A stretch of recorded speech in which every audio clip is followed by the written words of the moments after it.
Welcome to the deep dive. It is Monday, July 13th, 2026, and today we are looking right ahead to the highly critical week of July 20th through the 24th. Yeah, it's a massive week for the industry. It really is. So our mission for this deep dive is to unpack this huge stack of notes and reports we have from Uranium Unleashed. Right. We're trying to figure out exactly why the uranium market's, 5-week pricing patience is about to shatter. I mean, we've been completely gridlocked between $85 and $86 a pound. And that gridlock won't last much longer.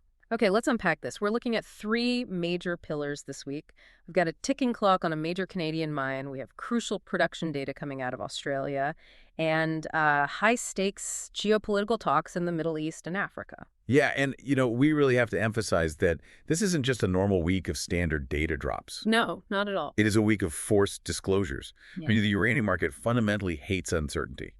And this week, several major players basically have nowhere left to hide. So, for you listening, I want you to imagine you're playing a high-stakes game of poker, right? Mm-hmm. But this week, everyone around the table is being forced to show their hands at exactly the same time. That is exactly what this feels like. Let's start with the most immediate catalyst that could really shock the market.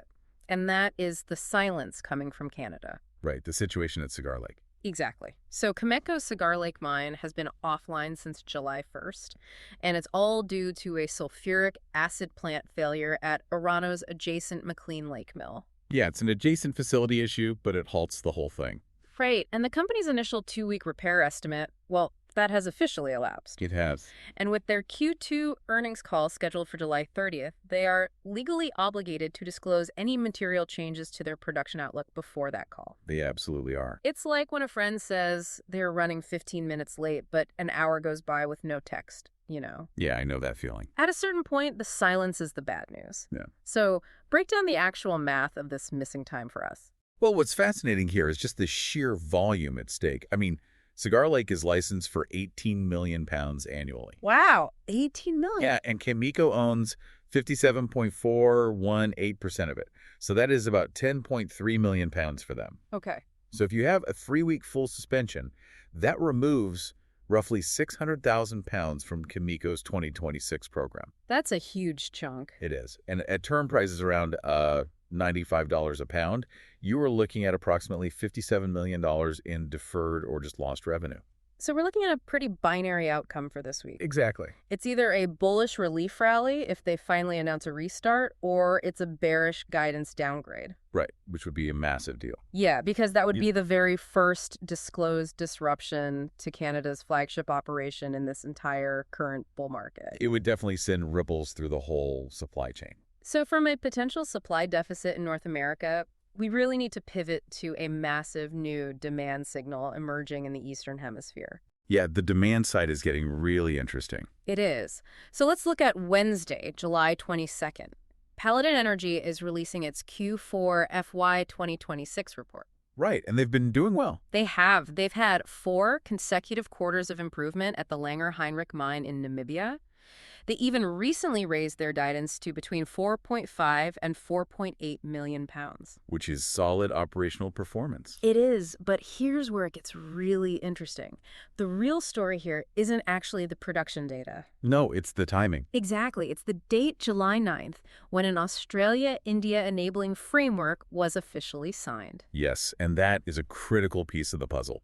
Paladin's earnings call is going to be the very first visible forum for an Australian producer to signal commercial engagement with Indian utilities since that government-to-government deal was signed. So for you listening, why should you care about the difference between a political treaty and, commercial reality? Because a treaty is just paper.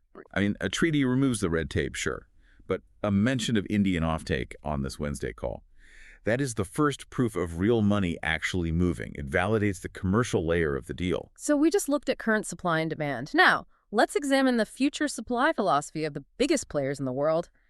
We're talking about Kazatomprom and NextGen. Oh, yeah, 2 completely different approaches. Right. So on Thursday, July 23rd, it's Kazatomprom's ex-dividend date. They are paying out 75% of their FY 2025 free cash flow.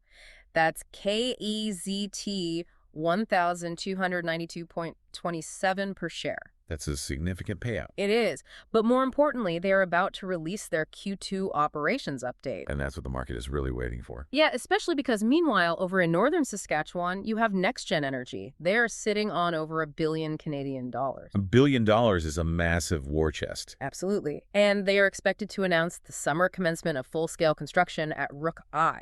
Right.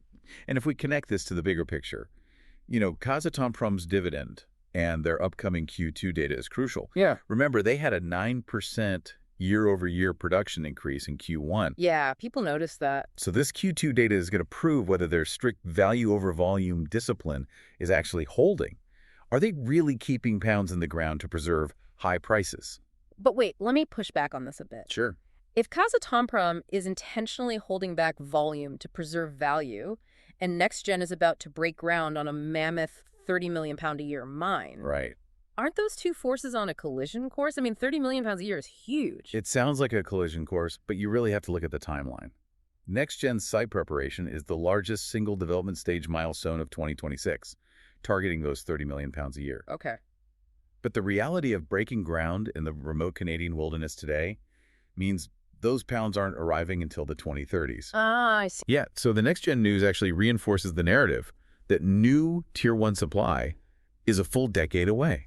It's not imminent. It doesn't solve the supply deficit today. Okay, that makes perfect sense. So Kazatomprom manages today, NextGen builds for tomorrow. Exactly. Well, after exploring all this corporate supply and demand, we absolutely must look at the geopolitical forces, because geopolitics can instantly override all this corporate math. It is the ultimate wild card. Now, before we get into this, I want to be very clear to you listening. We are just reporting on the diplomatic mechanics here. We are completely impartial. We are not endorsing any political stances from these sources, left-wing or right-wing. We are just tracking how these events impact the flow of physical uranium. And that's the only way the spot market looks at it, too. Exactly. So what does this all mean for the listener tracking global markets? Let's start with Iran. We are entering week 5 of the 8-week U.S.-Iran nuclear negotiation window. Right. Technical talks on HEU, or highly enriched uranium dilution, are continuing in Doha. But the ceasefire is fragile, quote, despite recent strikes. This raises an important question about risk premiums. How so? Well, you have to look at the $9 premium between term pricing and spot pricing right now. Term contracts are around $95, while the spot price is sitting at $85.75. Right. You pay a premium for guaranteed future delivery. Exactly. Now, if the U.S.-Iran talks actually yield a framework, the spot price softens. The fear of a shortage eases because you might get secondary supply from downblended HEU hitting the market. But what if it goes the other way? If that fragile ceasefire fractures, a massive geopolitical risk premium violently returns to the spot price. Suddenly, everyone panics about supply chain security. That's a sharp double-edged sword. And concurrently, over in Africa, the Niger-Benin corridor remains in a 3-layered deadlock. Yeah, that situation is completely gridlocked. Draft agreements on security and borders have been sitting on the desks of both presidents since June 21st. Unsigned. And that is a huge problem for the physical movement of uranium.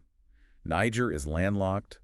The Cotonou route through Benin is the only viable way out. So a presidential signature reopening that corridor is the single most significant near-term event for unlocking the region. I mean, SOMAIR has an 1,800-ton stockpile just sitting there. 1,800 tons, wow. Yeah, and you also have Global Atomic's DATSA project waiting on that route to come fully operational. So to wrap up our mission for this week ahead, we can see how all these disparate elements are converging on the single July 20th to 24th window. It's all happening at once. We have Cameco's forced silence about Cigar Lake, potentially signaling a real supply gap. We have Paladin's earnings call giving us the first hints of Indian commercial demand. Yep. We have Kazatomprom's operational data proving if supply discipline is real. And we have massive geopolitical fragility in both the Middle East and Africa. It's a powder keg of data and disclosures. It truly is.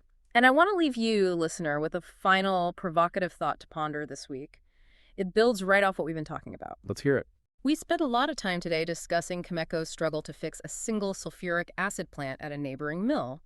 And that tiny issue has resulted in a potential million-pound supply overhang. Right, a broken pipe basically stops everything. So if an established world-class operator like Cameco can have its flagship operation derailed for weeks by an adjacent mill's plumbing issue, Yeah.